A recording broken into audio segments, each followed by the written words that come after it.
Agora eu vou começar a falar de indicadores formativos no Lavan. Basicamente é uma série de 8 vídeos, né? Então vamos começar. Então a primeira é definir o que é uma variável latente ou emergente, né? Com indicador formativo. Então a gente tem, quando fala de variável latente, tem três modos de medição. Variável latente, que é o principal que a gente usou até agora, né? Então assume que a variável latente é a causa e os indicadores ou itens são as variáveis mensuradas, né? Então, eu meço a variável latente indiretamente, né? Mas ela é a causa e aqui é o efeito, né? E quando eu falo de variável latente formativa, tem dois tipos. Então, o primeiro tipo assume que a variável realmente é latente, né? E que eu estou usando aqui as causas, várias causas dela para tentar mensurá-la. Só que essas várias causas eu não consigo pegar 100% do domínio de definição da variável latente. Por isso que eu acabo ficando com um termo de erro. A gente vai ver ao longo dos 8 vídeos que, na verdade, esse tipo de mensuração, para poder estimar esse erro de medida, esse erro da mensuração, eu usaria um modelo que é conhecido como MIMIC, né? Múltiplos indicadores e múltiplas causas. Mas, na verdade, tem mais críticas do que o uso adequado aqui dessa mensuração.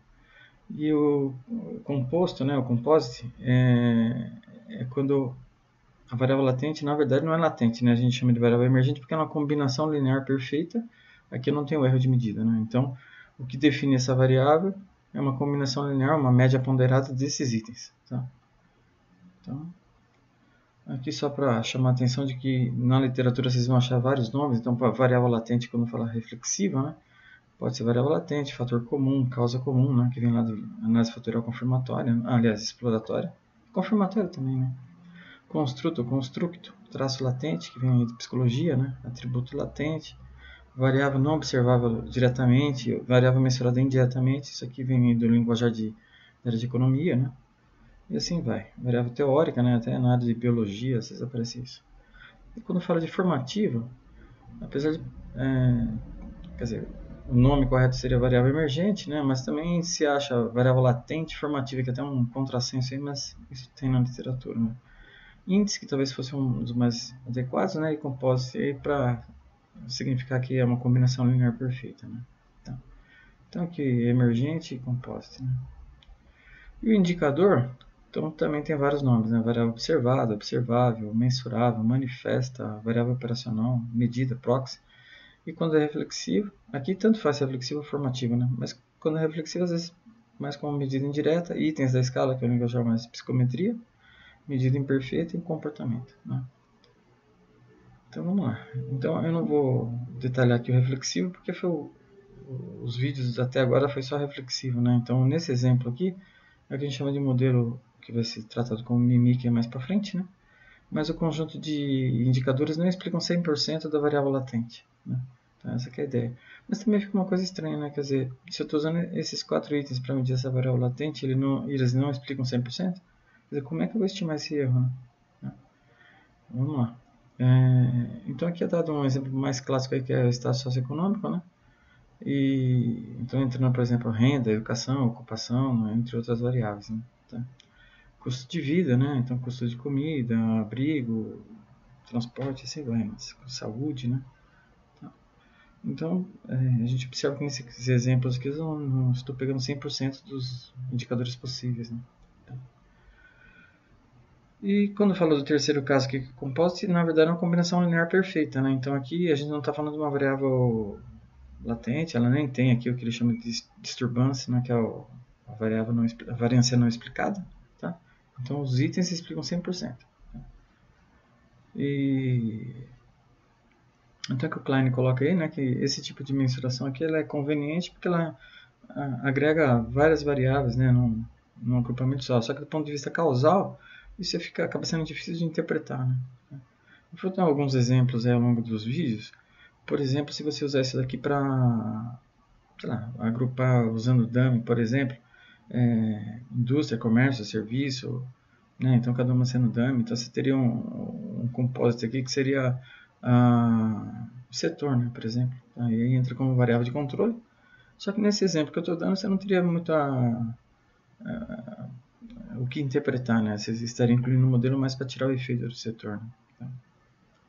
Então, essa figura você vê que aparece em outros artigos, né, 2011, aí, o Bollen, né? Então, tem lá, reflexivo, o modelo causal, porque tem aqui a variância não explicada, e o composto aqui, que ele é 100% explicado, e começaram a usar esse símbolo aqui, o hexagonal, né, para representar ele.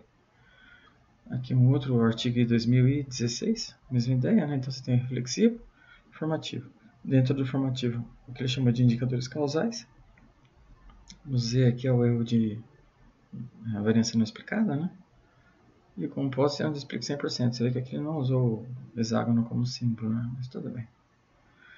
Aqui uma outra figura para tentar explicar a diferença de reflexivo para formativo. Agora uma coisa que é interessante, né? Você vê que no reflexivo, a linha externa representa o domínio e definição do construto, né? Então aqui eu tenho itens que todos eles estão dentro do domínio, né? Tá? E mais ou menos sobrepostos também, né? Então, aquela ideia de que o item reflexivo tem correlação entre si. Agora aqui o formativo, ele compõe a variável que ele quer medir, né? Então é uma ideia de que ele é um agregado, né? Mas você observa que ele ocupou aqui 100% da domínio e definição do construto. Então nessa figura, apesar dos autores estarem falando só em construto formativo, eu estou falando daquele terceiro caso lá, que é o composite, né, que não tem variância não explicada, né? Os itens explicam 100%. Agora, nesse outro exemplo do HARE, de novo, né, eu tenho aqui o domínio e definição do construto, tenho os itens sobrepostos, né? Na verdade, eu não poderia ter nada fora da linha preta, né? Então, aqui ó, já é uma figura um pouco estranha. E aqui, de novo, tem a linha preta que é o domínio de definição do construto, tá? Só que você vê que os itens não explicam 100%, né? Então aqui talvez ele se representa mais a ideia de causal indicators, né? Indicadores causais, né? Então vamos lá. Então aqui um exemplo aí que eu já tenho usado há muitos anos, né? Do Shin, né? Então aqui do lado esquerdo o formativo e do lado direito o reflexivo. Então vou começar com o formativo. Então, por exemplo, eu quero estimar o álcool no sangue.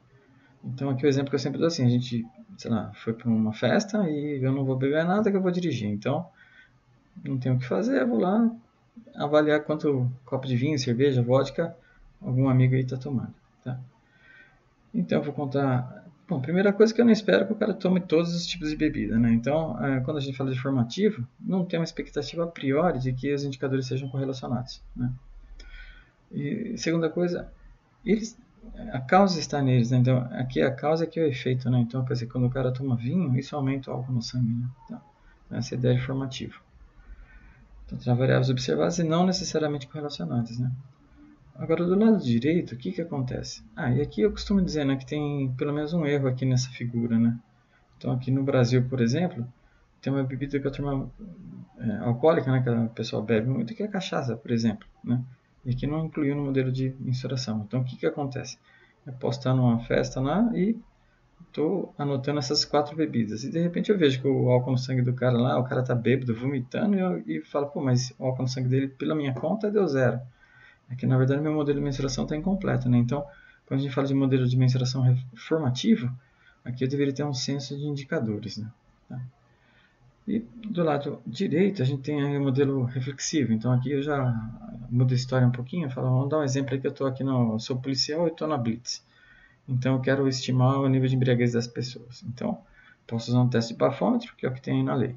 Posso pedir para o cara fazer um 4, né, que é ficar em pé numa perna só, né? Ou andar em linha reta, né? Então, o que acontece? Quanto mais bêbado o cara tiver, pior vai em todos os testes que eu fizer. Então, na verdade, eu espero que tenha uma correlação entre esses testes, né? Tá? Então, variáveis observadas e correlacionadas. Outro detalhe é que a causa está na embriaguez, quer dizer, quanto mais bêbado, isso piora o teste de bafômetro, piora o teste aqui de fazer 4, piora aqui. Então, a causa está na variável latente, né? Então, adaptado do Shin. Então, aqui, o formativo deveria ser um censo, né, de indicadores, né? Deveria pegar todos, né? E do lado direito, esses indicadores são uma amostra, né? Então, eu poderia fazer vários testes aqui, mas não precisa, vou pegar só alguns. Tá? Bom, outro exemplo didático. Esse é do Rensselaer, né, mais atual. Então ele coloca o condicionamento físico e esses itens, né, os indicadores. Então, para treinamento, nutrição e abuso de droga. Então, o que a gente pode pensar? A primeira coisa, assim, a causalidade vai de onde para onde, né? Então, assim, eu posso treinar, por exemplo, todo dia. Isso melhora o meu condicionamento físico. Se eu cuido da alimentação, isso também melhora o meu condicionamento físico. E abuso de drogas, quando você está falando de atleta, às vezes é uma cerveja ou coisa do tipo, já é considerado droga para quem é atleta de ponta, né? Tá? Então, e outra coisa, de repente se você não é atleta de ponta, você é um atleta alguém que está treinando rotineiramente aí, mas não é para competição, às vezes o cara treina, mas não se alimenta direito, por exemplo. Tá? Então esses 3 itens pode até ter alguma correlação quando você está falando de atleta de alto desempenho, mas para pessoas amadoras de repente não tem uma correlação, né? Então a causalidade está indo mais do indicador para o condicionamento físico, né? Então aqui é um modelo formativo. No próximo eu tenho de novo condicionamento físico e frequência cardíaca, nível de lactose, proporção de músculos. Então o que a gente imagina? Conforme melhora o condicionamento físico da pessoa, a frequência cardíaca baixa, nível de lactose baixa e a proporção de músculo aumenta. Você vê, né, que a correlação aqui abaixou e aumentou. Quer dizer, o importante é que tenha uma relação. Né? Tá? Então aqui, esses são efeitos do melhor condicionamento físico. Né? Então, reflexivo. Né? Então ficou aqui. Né? Então, de novo, né? Aqui condicionamento físico, eu coloquei pelo menos essas 3, né? Treinamento, nutrição, abuso de droga. Mas deveria ser um senso. Então, por exemplo, aqui, horas de sono. Dentro da nutrição poderia ser a quantidade de água que a pessoa toma. Né? Então, tem outros itens aí que poderia colocar, né, que influencia o condicionamento físico. E aqui uma amostra, né, para poder medir. Exemplo didático 3. Esse é um do Shin, onde é interessante, né? Ele coloca 2 tipos de mensuração de recursos, né? Então vamos lá. Então ele colocou itens reflexivos. Ó. Eu tenho os recursos, oportunidades e conhecimento que eu necessitaria para usar um pacote de banco de dados, né, em meu trabalho. Não há barreiras para usar o pacote de banco de dados. Eu seria capaz de usar o pacote de banco de dados, eu teria acesso e tal. Então você vê que as questões são mais ou menos redundantes, né? É um pouquinho diferente uma da outra. Né? Então aqui a gente espera que tenha uma correlação entre elas, né? A gente está aqui no modelo reflexivo. Né? E aqui ele mostra as cargas, por exemplo, 0,8, 0,9, 0,9, 0,9. Né? E o formativo, então o que acontece? Ó?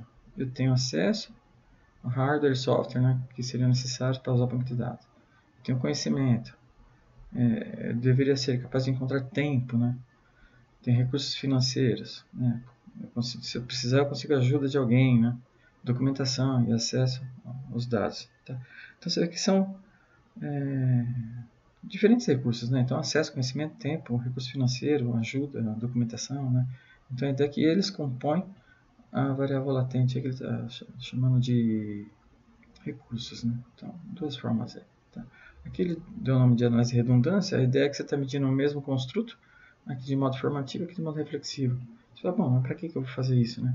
A ideia é que a gente vai ver também mais para frente, uma forma de você avaliar se essa mensuração está adequada. Então, por exemplo, aqui deu uma correlação de 0,87, né?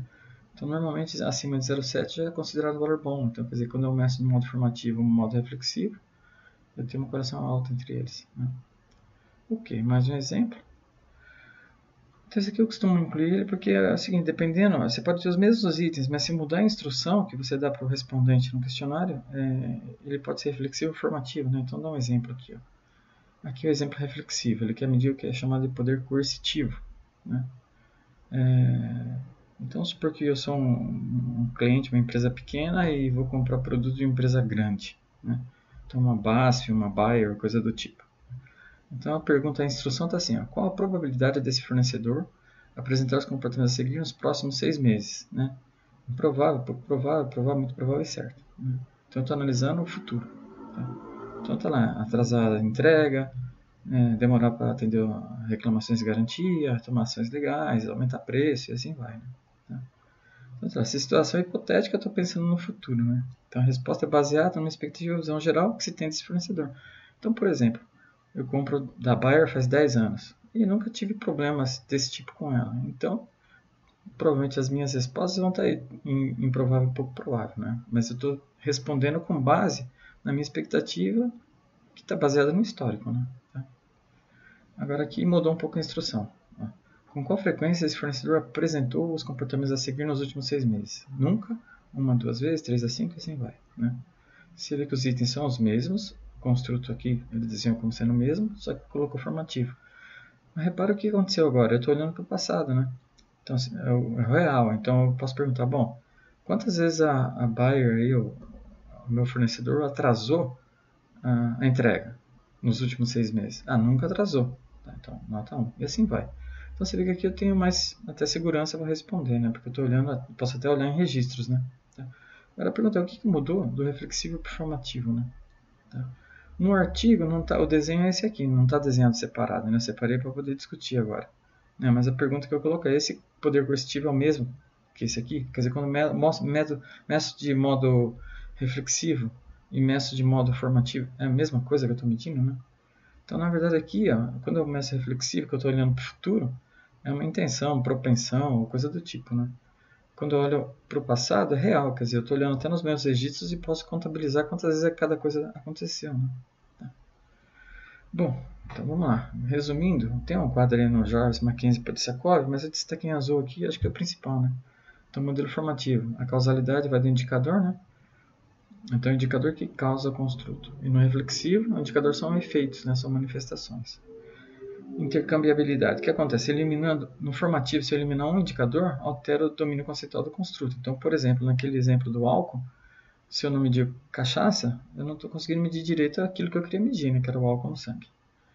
Agora, no reflexivo, se eu eliminar um indicador, não muda a definição do construto. Então, por exemplo, se o cara está lá embriagado, quer dizer, não é porque eu deixei de fazer o bafômetro que o cara ficou menos bêbado, né? E covariação entre os itens no formativo pode ter correlação ou não, mas a priori eu não tenho nenhuma expectativa. Né? No reflexivo eu tenho uma expectativa a priori de que eles têm que ter uma correlação, porque a ideia é que eles têm uma causa comum. Né? Aqui uma piada que eu costumo dizer que eu demorei 2 anos para entender que era uma piada. Né? Então aqui eu penso e logo existo, é um link do professor Shin. Né? Então a primeira piada é esse, né? Eu penso e logo existo. Né? Vocês já devem ter ouvido isso em algum lugar, né? E os indicadores que ele usou para medir, por exemplo, eu penso. Então tem lá, né? Eu tô fedendo, tô cheirando mal, né? Tem onda cerebral aí na minha cabeça, né? E minha testa tá franzida. Se você olhar os números, 0,05 é uma carga baixa, então quer dizer que o feder é um indicador ruim de eu estou pensando, né? Então eu falo assim, bom, se você tá fedendo, pode ser que você já tá morto, né? Então é um indicador que não tem nada a ver. E como é que eu sei que eu existo, né? Então minha esposa tropeça as minhas roupas e tem artigo sendo publicado com meu nome, né? Então, 2 indicadores de que eu existo, né? É só uma piada meio boba aí, mas e antiga também, tá? Bom, aqui tem um artigo que eu acho que vale a pena dar uma olhada, né? Tem mais a ver com indicadores reflexivos, né? Mas quando o indicador bom é ruim, quando o indicador ruim é bom, né? Então aqui ele discute, resumidamente, né? Você pode às vezes incluir no questionário, na escala, itens que são muito parecidos, que a gente chama às vezes de redundância inútil. Então isso é ruim. Mas do ponto de vista numérico, acaba dando lá uma confiabilidade alta e aí você fica com a impressão de que a medição está boa, né? Então nesse exemplo é quando o bom é ruim, né? Quer dizer, você acha que está bom, mas está ruim, né? E o contrário, às vezes você pode ter uma escala com bastante item que do ponto de vista de conteúdo está muito boa, só que do ponto de vista de confiabilidade lá, parte estatística e numérica, de repente não está tão bom, né? Então você tem que analisar o conteúdo e a parte estatística, né? Bom, livros, aqui eu vou colocar esse link aqui que eu sugeri alguns livros aí que tem a ver com escala, né? Tá, não vou detalhar mais aqui. E esse aqui é interessante, que é do Kowarski, que é um livro desse Rossiter, né? Então, um livro que eu achei até um pouco estranho o jeito que ele escreve, né? Tá, mas vamos lá. Tá, aqui tem um do colega nosso aí, o Franzé, tá? Que é um livro brasileiro que eu acho muito bom e pouco divulgado até. E para formativo tem mais 7 vídeos aí para frente, então bom estudo.